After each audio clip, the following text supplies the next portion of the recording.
Harry Potter and the order of the Phoenix. Voldemort से लड़ने के लिए जादूगरों का एक दल ऑर्डर ऑफ द फीनिक्स बनाया जाता है। पढ़िए कैसे इस लड़ाई में हैरी अपने गॉडफादर को खो देता है। हैरी लंदन में आंट पेट्यूनिया और अंकल वर्नन के साथ गर्मी की छुट्टियां बिता रहा था। एक दिन गली में हैरी और उसके कजिन डडली पर अचानक से डिमेंटर्स हमला कर देते हैं। हैरी पैट्रोनस चार्म के द्वारा उन्हें भगाने में सफल होता है। इसके बाद कुछ जादूगर घर आते हैं और हैरी को अपने साथ नंबर 12 ग्रिममॉल्ड प्लेस ले जाते हैं। यह उसके गॉडफादर सिरियस ब्लैक का घर था और इस वक्त ऑर्डर ऑफ फीनिक्स नाम की ऑर्गेनाइजेशन का हेडक्वार्टर भी था। ऑर्डर ऑफ फीनिक्स का मकसद वोल्डेमॉर्ट और उसके डेथ ईटर्स के खिलाफ लड़ना था। इसे डंबलडोर द्वारा बनाया गया था। इसमें सिरियस सहित बहुत से जादूगर थे। ऑर्डर ऑफ फीनिक्स गुप्त तरीके से काम कर रहा था क्योंकि मैजिक मिनिस्टर फज ये मानने को तैयार ही नहीं था कि वोल्डेमॉर्ट फिर से लौट आया है और खुद को शक्तिशाली बना रहा था। फिर हैरी यहीं रहने लगता है। उसके दोस्त रोन और हरमियोन भी यहीं रह रहे थे। जल्दी ही हैरी के खिलाफ मिनिस्ट्री ऑफ मैजिक से एक सम्मन आ जाता है क्योंकि उसने हॉगवर्ट्स से बाहर एक मग्गल के सामने मैजिक का इस्तेमाल किया था जो इल्लीगल था। इसलिए उस पर मुकदमा दायर किया गया था। सुनवाई के दिन हैरी मिनिस्ट्री ऑफ मैजिक जाता है। वहां डंबलडोर उसकी पैरवी करते हैं और साबित करते हैं कि हैरी ने सेल्फ डिफेंस के लिए ही मैजिक का इस्तेमाल किया था। इससे हैरी निर्दोष साबित हो जाता है और उसे इस केस से बरी कर दिया जाता है। इसके बाद हैरी, रोन और हरमियोन अपने 5वें साल की पढ़ाई के लिए हॉगवर्ट्स के लिए रवाना हो जाते हैं। हॉगवर्ट्स पहुंचकर उन्हें पता चलता है कि स्कूल में मिनिस्ट्री की बहुत दखलंदाजी बढ़ गई है। मिनिस्ट्री की तरफ से डलोरेस अम्ब्रिज नाम की एक धूर्त टीचर भेजी गई थी। वह उन्हें इस बार defence against the dark arts पढ़ाने वाली थी। फीस्ट के दौरान सोर्टिंग हैट बच्चों से कहता है कि मतभेद भुलाकर एकजुट रहें। इसी दौरान डेली प्रॉफिट नाम का न्यूज़पेपर हैरी के बारे में गलत कहानियां छापने लगता है। इसमें हैरी को झूठ बोलने वाला लड़का बताया गया था। हैरी के बहुत से क्लासमेट्स भी उसकी पीठ पीछे उसके बारे में तरह तरह की नेगेटिव बातें बोलते थे, लेकिन हैरी ने इस सब को इग्नोर करके अपना सारा ध्यान पढ़ाई में लगा दिया क्योंकि इस बार उन्हें आउल लेवल के एग्जाम्स देने थे जो काफी टफ होते थे। अपनी क्लास में अम्ब्रिज ने बच्चों को डिफेंस के स्पेल्स पढ़ाने से मना कर दिया और कहा कि यह बच्चों के लिए खतरनाक हैं। इससे बच्चे उग्र बनेंगे। एक दिन मिनिस्ट्री ने अम्ब्रिज को हॉगवर्ट्स का हाई इंक्विजिटर बना दिया। अब उसके पास अथॉरिटी थी कि वह जब चाहे जिस टीचर की जांच कर सकती थी और उसे दंड भी दे सकती थी। धीरे धीरे वह सब टीचर्स को तंग करने लगी। स्टूडेंट्स पर भी उसने तरह तरह के अत्याचार करने शुरू कर दिए और उन पर ढेरों सख्त कानून थोप दिए। इस सब से तंग आकर सबने हैरी से कहा कि वह एक सीक्रेट ग्रुप बनाए और उन्हें डिफेंस आर्ट सिखाए, क्योंकि सबको लगा कि हैरी ने तो खुद वोल्डेमॉर्ट का सामना कर रखा है। इसके बाद हैरी एक सीक्रेट ग्रुप बनाता है जिसका नाम डंबलडोर आर्मी दा रखा जाता है। लगभग 25 स्टूडेंट्स ने दा को ज्वाइन कर लिया। हैरी उन्हें तरह तरह के स्पेल्स सिखाने लगा। हैरी एक दिन अपने गॉडफादर सिरियस को खत लिखना चाहता था, लेकिन अम्ब्रिज ने सब उल्लुओं की निगरानी का आदेश दे दिया था। इसके बाद उसने फायर प्लेसेस भी बंद करवा दिए था ताकि कोई हॉगवर्ट्स से बाहर या अंदर न आ जा सके। सिर्फ उसके ऑफिस का फायर प्लेस ही खुला था। हैरी अम्ब्रिज की पॉलिसीज का विरोध करता था, इसलिए वह उससे बहुत नफरत करती थी। वह उसे लायर बोलती थी और छोटी छोटी बातों के लिए क्रूर डिटेंशन देती थी। एक दिन उसने हैरी के क्विडिच खेलने पर भी बैन लगा दिया। एक दिन फ्रेड और जॉर्ज ने पूरे हॉगवर्ट्स में जमकर उत्पात मचाया और अम्ब्रिज को खूब परेशान किया। इससे पहले कि अम्ब्रिज उन्हें कोई सजा देती, वे हॉगवर्ट्स से फरार हो गए। उनका लंदन में अपनी प्रैक्टिकल जोक की दुकान शुरू करने का प्लान था। इसके लिए हैरी ने उन्हें पिछले साल अपनी इनाम राशि भी दी थी। सब स्टूडेंट्स की नजरों में वे रॉकस्टार जैसे बन गए थे। इसके बाद हैरी को एक के बाद एक भयंकर सपने आने लगते हैं।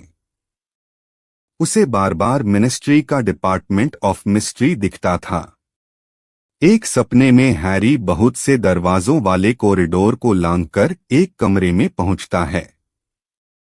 वहां देखता है कि बहुत सी अलमारियों में बहुत से शीशे के गोले रखे हुए थे। यह सपना उसे बार बार आता है, लेकिन वह समझ नहीं पाता कि उन शीशे के गोलों का क्या मतलब था। एक रात हैरी को एक और सपना दिखाई देता है।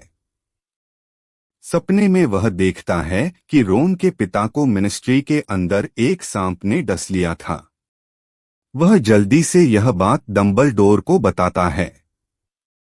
डंबलडोर एक पेंटिंग के जादूगर को इसका पता करने को कहता है। वह जादूगर आकर बताता है कि हैरी सच बोल रहा है। इसके बाद डंबलडोर ऑर्डर के जादूगरों को भेजता है और रोन के पिता की जान बचा ली जाती है। लेकिन इसके बाद डंबलडोर हैरी से कहते हैं कि स्नेप से ऑक्लूमेंसी सीखे ताकि वोल्डेमॉर्ट उसके दिमाग में न झांक पाए। हैरी ऑक्लूमेंसी सीखने में नाकाम रहता है क्योंकि उसके दिमाग में तरह तरह के विचार आते रहते थे और वह उन्हें रोक नहीं पाता था। इसी बीच दा वाले स्टूडेंट्स लगातार गुप्त रूप से अपनी प्रैक्टिस कर रहे थे, लेकिन एक दिन कोई उनके बारे में अम्ब्रिज को बता देता है और अम्ब्रिज उन्हें पकड़ लेती है। डंबलडोर इसकी जिम्मेवारी अपने सिर पर ले लेते हैं और कहते हैं कि उन्होंने ही यह ग्रुप बनाया है। इसके बाद वे हेडमास्टर के पद से इस्तीफा दे देते हैं। अब अम्ब्रिज को हॉगवर्ट्स का हेडमास्टर बना दिया जाता है।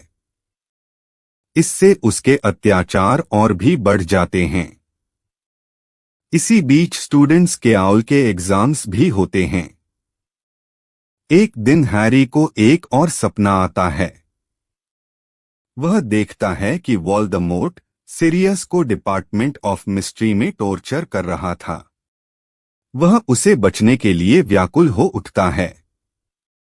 जब वह हरमियोन को बताता है तो वह कहती है कि हो सकता है यह वोल्डेमॉर्ट की चाल हो और शायद वह उसे झूठा सपना दिखाकर डिपार्टमेंट ऑफ मिस्ट्री में बुलाना चाहता हो।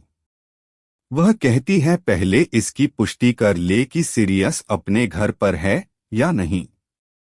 हैरी चुपके से अम्ब्रिज के ऑफिस में जाता है और उसकी फायर प्लेस से होकर सिरियस के घर पहुंच जाता है। वहां वह क्रीचर नाम के हाउस एल्फ से पूछता है कि सिरियस कहाँ है। वह डेथ ईटर्स के डर से झूठ बोल देता है कि सिरियस मिनिस्ट्री गया हुआ था। इससे हैरी को लगता है कि सच में सिरियस खतरे में है। लेकिन जब वह वापस हॉगवर्ट्स पहुंचता है तो देखता है कि अम्ब्रिज ने हरमियोन को अपने ऑफिस में पकड़ लिया था। हैरी अम्ब्रिज से झूठ बोलता है कि डंबलडोर ने एक सीक्रेट वेपन बनाया है और अगर वह कहे तो वे उसे दिखा सकते हैं। इसके बाद हैरी और हरमियोन उसे सीक्रेट वेपन दिखाने के बहाने जंगल में ले जाते हैं। वे उसे सेंटोर्स के इलाके में ले जाते हैं। तभी एक सेंटोर वहां आता है और अम्ब्रिज को वहां से चले जाने को कहता है, लेकिन अम्ब्रिज उस पर अपना रौब झाड़ने लगती है और उसका अपमान करती है। फिर वह उस पर जादू से वार करती है, लेकिन सेंटोर पर जादू का कोई असर नहीं होता। इसके बाद बहुत से सेंटोर्स आते हैं और अम्ब्रिज को घसीटते हुए जंगल के अंदर ले जाते हैं। हैरी और हरमियोन को उसकी दर्दनाक चीखें सुनाई देती हैं। इसके बाद उसका कोई अता पता नहीं चलता। अब हैरी मिनिस्ट्री जाने की तैयारी करने लगता है। उसके काफी दोस्त उसके साथ जाने को तैयार हो जाते हैं। वे थ्रेस्ट्रल नाम के अदृश्य घोड़ों पर सवार होकर मिनिस्ट्री पहुंचते हैं। हैरी हर जगह सिरियस को ढूंढता है, लेकिन वह उसे कहीं नहीं मिलता। उसे लगता है कि शायद हरमियोन ने ठीक कहा था, यह वोल्डेमॉर्ट की चाल हो सकती थी। इसके बाद हैरी डिपार्टमेंट ऑफ मिस्टरीज के उस कमरे में पहुंचता है जहां शीशे के गोले रखे हुए थे।